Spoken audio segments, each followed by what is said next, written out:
आज मैं अपनी आवाज़ में एक सुनाने जा रहा हूँ कहानी जिसका नाम है यारियाँ।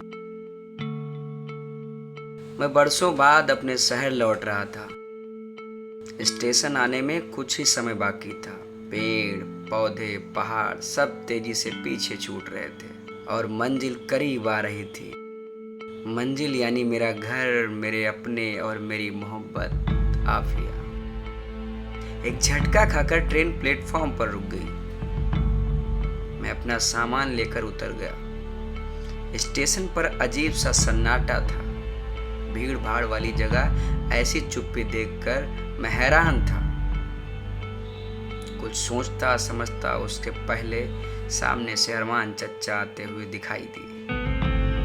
बरसों से बाबूजी की गाड़ी वहीं चलाते आए थे। ये क्या माजरा है चचा?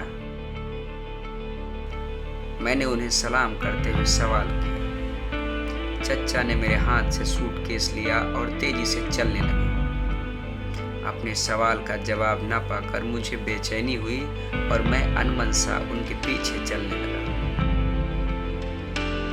बाहर वही पुरानी सफेद एम्बेसडर कार खड़ी थी। बाबूजी की कार में मुस्कुरा दिया। ये हमारे घर की पहली कार थी और हम सब गर्व से फूले नहीं समाये थे जब बाबूजी ने पहली बार इसको लाकर घर के सामने पार्क किया था। शायद वो मोहल्ले की पहली कार थी। तब मैं 15-16 साल का रहा होगा और आफिया होगी कोई 13-14 बरस की। जब घर के सब लोग कार को अच्छी तरह से देख परख कर अंदर चले गए थे तब मैं और आफिया चुपके से सामने के सीट पर जाकर बैठ गए थे। मोहब्बत तो नहीं मगर दिलों में कुछ नाजुक एहसास जरूर थे। मुझे ख्यालों में खोया देख चचा ने कार का दरवाजा खोलकर मुझे भीतर धकेल दिया और जल्दी से ड्राइविंग सीट पर आकर बैठ गए और कार स्टार्ट कर दी। मैं खामोशी से खिड़की के कांच से सर टिकाकर बाहर देखने लगा। शहर बदला बदला सा लग रहा था। स्टेशन की तरह रास्ते भी सूने पड़े थे। यहाँ वहाँ पुलिस की गाड़ियों के और कोई गाड़ियाँ भी नजर नहीं आ रही थी। मेरे सब्र का बांध टूटने लगा। यहाँ कोई कर्फ्यू लगा है क्या अरमान चचा?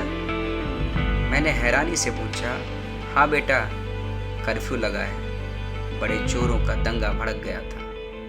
उसके बाद हालात इतने बिगड़ गए कि पूरे शहर में धारा 144 लगा दी गई। अरमान चचा की आवाज में फिक्र साफ झलक रही थी। कर्फ्यू? मैं घबरा गया। घर पर सब ठीक तो है ना चचा? हाँ सब ठीक है, कहकर चचा फिर चुप हो गए। न जाने क्यों मुझे उनकी बात पर यकीन नहीं हुआ। मेरा दिल घर पहुंचने को बेचैन हो उठा। मैं दुआ करने लगा कि काश सब पहले जैसा ही हो।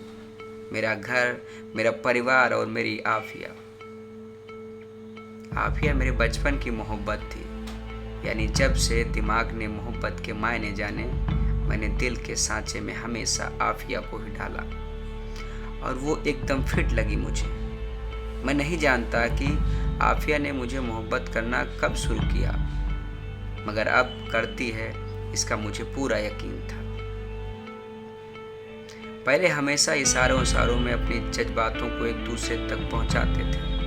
फिर एक रोज हिम्मत करके मैंने उससे अपनी मोहब्बत का इजहार लफ्जों में कर ही दिया। वो दिसंबर की सर्दी वाली शाम थी जब फूलों की क्यारियां अपने शबाब पर थी और आफिया की खूबसूरती भी। मैंने उसके छीने दुपट्टे से उसके गालों को गुलाबी होते हुए देखा था। उस रोज सब कुछ कह डालना था मैंने अपनी मोहब्बत के बारे में, अपने ख्वाबों के बारे में, उसकी और अपनी जिंदगी को लेकर अपने इरादों के बारे में। और वो पलके झुकाए चुपचाप सुनती रहती थी। ऐसी थी आफिया, एक खामोश खोई खोई सी लड़की। उसका घर हमारे घर के ठीक पड़ोस में था। उसके अब्बा यानी जावेद चाचा बाबूजी के सबसे गहरे दोस्त थे। उससे पहले उनके अब्बा और मेरी दादा दोस्त थे। हमारे घर और धर्म जरूर अलग थे, मगर हम रहते एक परिवार की तरह थे।